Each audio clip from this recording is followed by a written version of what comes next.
Morning student, आज हम पढ़ रहे हैं क्लास 12 के व्यवसाय का अध्ययन में चैप्टर नंबर 13 नेतृत्व एवं संप्रेषण। और हमारा आज का टॉपिक है प्रभावी संप्रेषण में आने वाली बाधाओं को दूर करने हेतु उपाय या दूर करने हेतु सुझाव, यानी सजेशन फॉर इफेक्टिव कम्युनिकेशन। कि जो हमारा कम्युनिकेशन होता है, इफेक्टिव कम्युनिकेशन होता है, उसमें क्या क्या जो उसमें जो बैरियर्स होते हैं, जो उसमें बाधाएं आती हैं, उनको दूर हम कैसे कर सकते हैं। तो हम स्टार्ट करते हैं इनके पहले टॉपिक से, फिर एक एक टॉपिक की डिटेल पढ़ेंगे।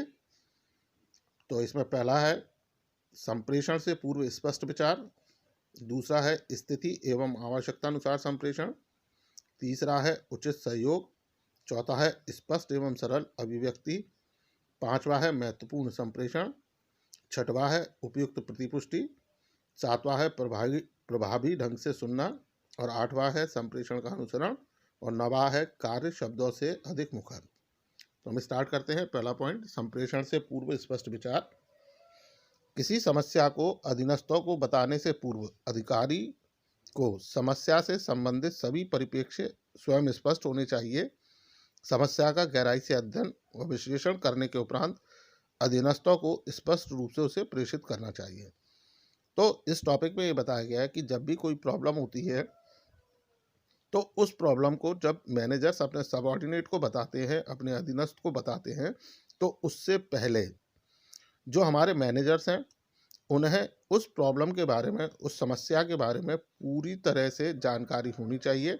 यानी वो प्रॉब्लम क्या है, कैसे है, क्यों है, ये पूरे के पूरे कारण, जो रीज़न है, वो हमारे जो मैनेजर्स हैं या जो हमारे सीनियर्स हैं उनको वो क्लियर होना चाहिए, स्पष्ट होने चाहिए। और जो प्रॉब्लम है उसका गहराई से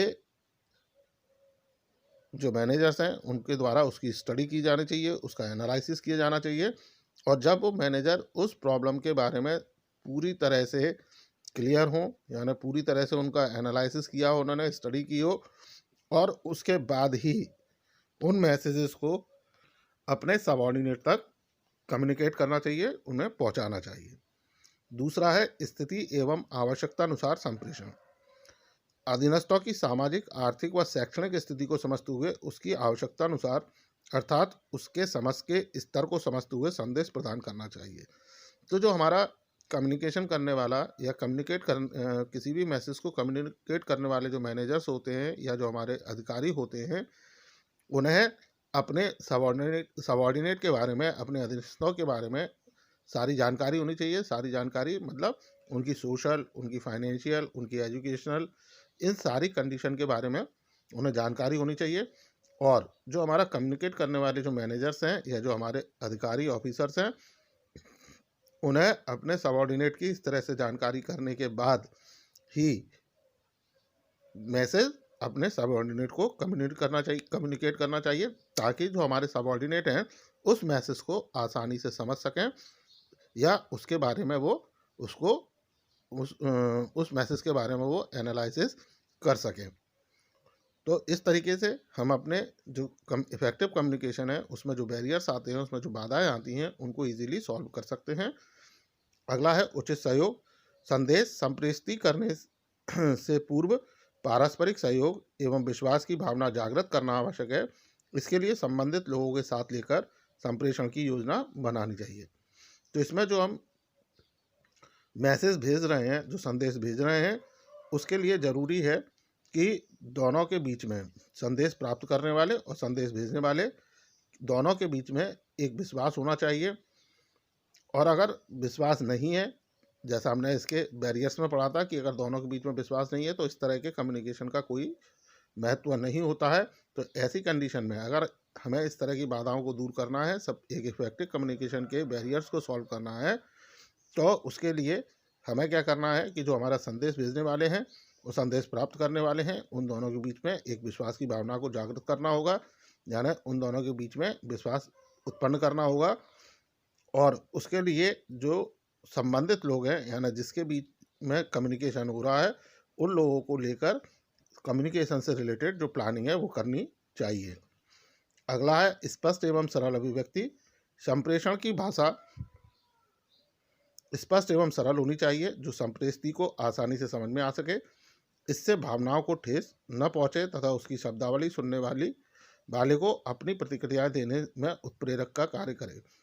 यानी जो संप्रेषण है, कम्युनिकेशन है, उसकी जो लैंग्वेज होनी चाहिए, उसकी जो भाषा होनी चाहिए, वो बहुत स्पष्ट और सरल होनी चाहिए, यानी ईजी और क्लियर होना चाहिए, जो जिसको हम मैसेज भेज रहे हैं, जिसको हम संदेश भेज रहे हैं, वह उसे आसानी से समझ सके। और साथ ही उसमें ऐसे शब्दों या इसमें हमें ऐसे शब्द या भाषाओं का प्रयोग करना चाहिए, यानी ऐसे वर्ड और लैंग्वेज का यूज़ करना चाहिए जिससे जिसको मैसेज मिल रहा है उसकी फीलिंग्स को वो हर्ट ना करें, यानी उसकी जो भावनाएं हैं उन्हें उससे ठेस ना पहुँचे। तो इस तरीके से जब कम्युनिकेशन किया जाएगा तो हमारा जो कम्युनिकेशन है वो बहुत ज़्यादा इफेक्टिव होगा, या उसके जो बैरियर्स हैं, उसकी जो बाधाएं हैं, वो इसमें नहीं आएंगी। अगला है महत्वपूर्ण संप्रेषण। संप्रेषण करते समय संप्रेषक को इस बात का ध्यान रखना चाहिए कि वह संप्रेषण सुनने वालों के लिए महत्वपूर्ण तथा उनकी अभिरुचि से संबंधित हो। तो जो संप्रेषण कर रहा है, जो संदेश भेज रहा है, तो उस समय उसको इस बात का ध्यान रखना है कि जब भी वह कम्युनिकेशन करे, जब भी वह कोई मैसेज अपने सबऑर्डिनेट को भेजे, तो या सबऑर्डिनेट अपने ऑफिसर्स को कोई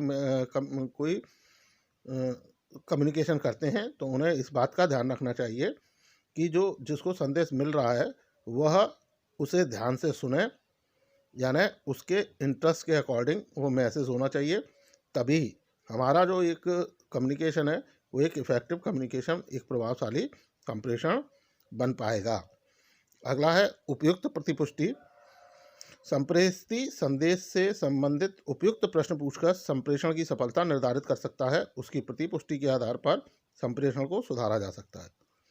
तो जिसको संदेश प्राप्त हो रहा है, जिसे संदेश प्राप्त हुआ, यानी जो हमारी संप्रेषी है, उसको जब मैसेज मिलता है, तो जब वो उस मैसेज से रिलेटेड क्वेश्चन अपने उस व्यक्ति से करता है जिसने मैसेज भेजा है, तो ऐसे में उसके द्वारा जो क्वेश्चन पूछे जा रहे हैं मैसेज से रिलेटेड, तो वह हमारे संप्रेषण की सफलता को निर्धारित करता है, यानी हमारा संप्रेषण सामने वाले तक पहुंच गया और उसमें उसके जो डाउट्स हैं उनको वो पूछ रहा है। तो ऐसे में ये शो होता है कि जो हमारा कम्युनिकेशन है वो सक्सेस हुआ या नहीं हुआ।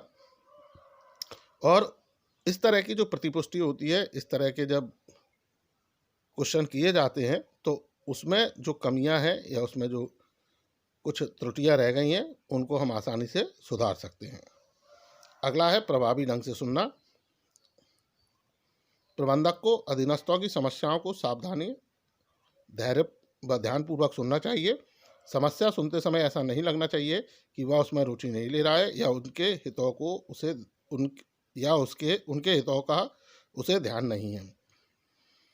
तो जब मैनेजर्स हैं, जब अपने सबऑर्डिनेट की प्रॉब्लम्स को सुनते हैं या सुन रहे हैं, तो उस समय उन्हें इस बात की सावधानी रखनी चाहिए कि जो भी प्रॉब्लम्स को या जो भी मैसेज को सबऑर्डिनेट मैनेजर को कम्युनिकेट कर रहे हैं या मैनेजर्स को भेज रहे हैं, तो ऐसे में जो सबऑर्डिनेट हैं उन्हें ऐसा नहीं लगना चाहिए कि जो हम अपनी प्रॉब्लम अपने मैनेजर्स को बता रहे हैं, अपने अधिकारियों को बता रहे हैं, वो हमारी प्रॉब्लम को नहीं सुन रहे हैं या उसमें इंटरेस्ट नहीं ले रहे हैं, या उनके हितों का, उनका जो इंटरेस्ट है, सबऑर्डिनेट का जो इंटरेस्ट है, उनसे हमारे मैनेजर्स को कोई लेना देना नहीं है।